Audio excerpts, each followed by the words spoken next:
Halo teman-teman, kembali lagi di channel Potterium. Di video kali ini saya akan memberikan sedikit update terkait karpet Python, kemudian BP dan masalah flu. Ini setting karpet Python seperti yang sebelumnya, dan bisa dilihat dia sudah ganti kulit.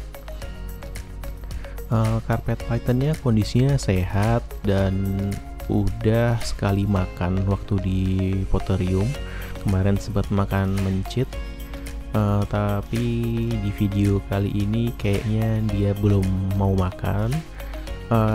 Jadi karpet Python itu memang agak dipertahankan harus slender ya ukurannya, karena memang karpet Python jenis Python semi arboreal, dan mungkin saya akan coba kasih makan dengan jadwal makan 10 hari sekali. Jadi untuk kali ini tikusnya akan saya tinggalkan saja, nggak ada masalah. Dan nanti dalam minggu depan sepertinya alasnya akan sudah saya ganti ke alas kelapa seperti yang video sebelumnya. Lalu untuk retik super dwarf yang karompa seperti biasa selalu sehat dan makannya lancar. Dan saat ini sedang saya transisikan ke jadwal makan dari semula 7 hari, sekarang mau dipindah ke 10 hari sekali, karena tampaknya mereka tumbuhnya agak sedikit terlalu cepat. Jadi ya gitu. Untuk kandang, sorry ini agak kotor, tapi setelah ini langsung saya ganti. Jadi ini hari berikutnya langsung saya ganti dengan kelapa, dan memang tampak lebih bagus, jadi lebih alami.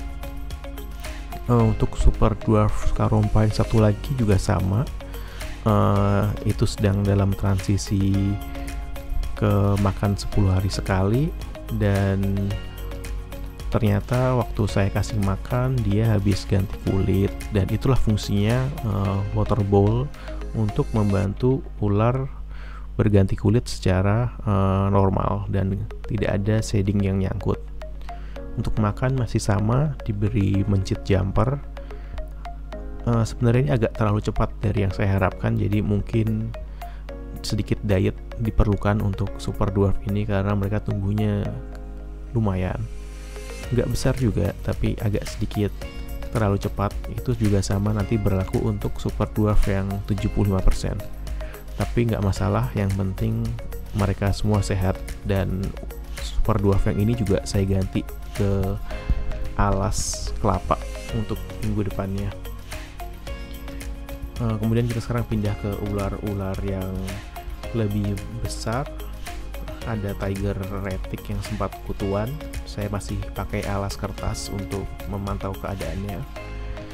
Dan ini tekniknya sama seperti waktu menghandling ular yang tidak terlalu jinak atau galak kandang atau lapar. Jadi saya memberi makannya dengan tidak membuka kandangnya secara penuh. Jadi dia akan tahu bedanya. Ketika kandang dibuka penuh berarti dia waktunya di handling, sementara jika dibuka sedikit berarti waktunya dia diberi makan. Ini juga tumbuh dengan lancar, nggak ada masalah, dan kutunya juga udah nggak ada. Dia juga minggu kemarin habis ganti kulit. Sementara kalau yang retic SD 75% ini juga sama cara feedingnya, dengan cara tidak dibuka penuh kandangnya karena ini lebih biadab lagi kelakuannya. Menunya juga sama, karena mereka diberi makannya sudah rat yang berukuran lumayan gede, rat medium atau yang small agak gedean dikit. Jadi setelah ini mereka makannya 10 hari sekali, nggak ada masalah, karena itu udah lebih dari cukup untuk kebutuhan mereka.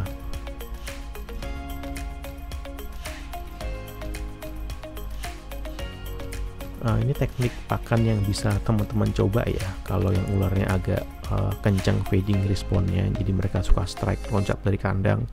Dengan cara ini teman-teman lebih aman dan nggak akan kena gigit.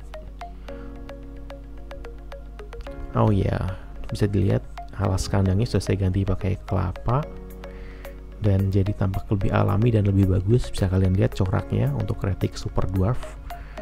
Itu kenapa saya suka sama retik ini, karena warnanya sedikit berbeda dan ukurannya yang relatif kecil.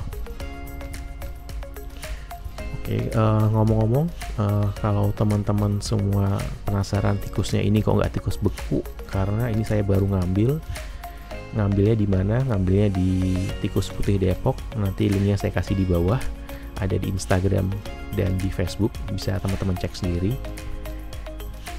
Untuk BP ini saya pakai alasnya agak unik, jadi saya coba kombinasi antara kelapa koko khas dan kokopit. Nanti bisa teman-teman lihat.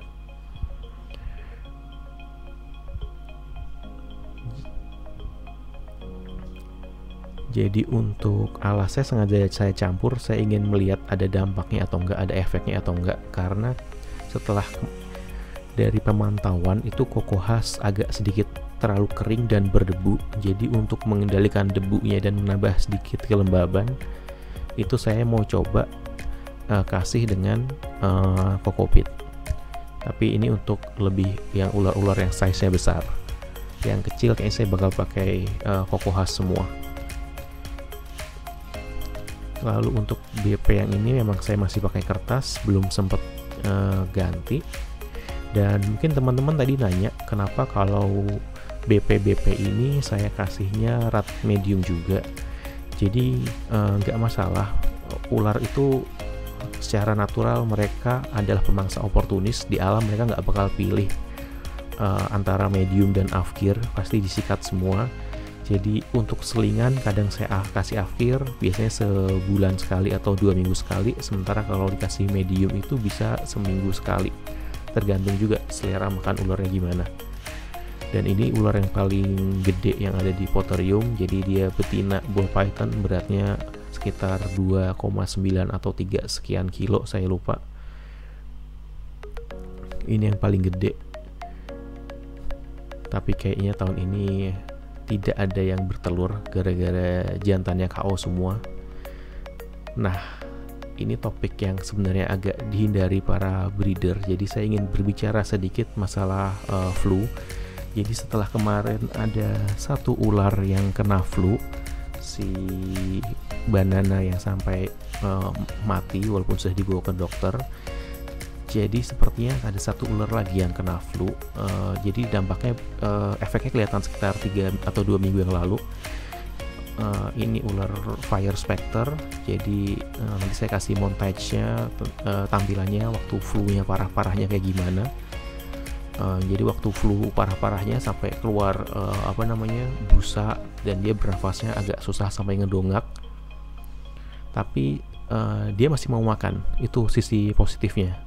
Jadi kalau yang Banana kemarin nggak mau makan, kalau yang ini masih mau makan. Dan sekarang kalau teman-teman lihat di video, dia udah nggak ada masalah dengan ngedongak dan nggak ada masalah dengan mulut menganga. Jadi udah sangat lebih baik. Jadi mungkin disebabkannya flu ini atau gangguan pernafasan ini karena virus.